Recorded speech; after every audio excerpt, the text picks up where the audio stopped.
ચોકીને તાળું મારીને ફરાર. જો ફરાર, જો ફરાર, જો ફરાર. ઓય ચોકીમાંથી નીકળીને ભાઈઓ આ તમારી ચોકીમાં કેમ આવે છે આ ભાઈઓ? તમે નથી ઓળખતા? જરા બી નહીં, નામ બી નહીં ખબર તમને. એટલે આ લોકો જે હપ્તા ઉઘરાવે તમને ખબર જ નથી. ચોકીમાંથી આ ભાઈએ હજી રિક્ષામાંથી ડાયરેક્ટ 30 રૂપિયા લીધા. એનું શું કહેશો તમે? એ ટેમ્પો ચાલક ખોટું બોલી રહ્યો છે તમારા મત મુજબ. એ જે ટેમ્પો ચાલક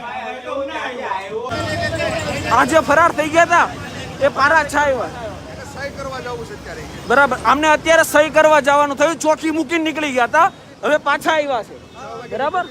હવે તમે બોલો. वहां पे भी अभी खड़े हैं इतने सुबह अर्ली मॉर्निंग, ठीक है. और इन सभी से એટલા વિટનેસ બતાવ્યા છે. આ લોકો દર શનિવારે વહેલા સવારમાં જ્યારે સાવ રાતનો અંધકાર હોય એવા અંધકારના સમયે આ લોકો હપ્તા ઉઘરાવે છે. બધા સૂતા હશે, શહેરના લોકો સૂતા હોય, ડીસીપી સૂતા હોય, કમિશનર સૂતા હોય.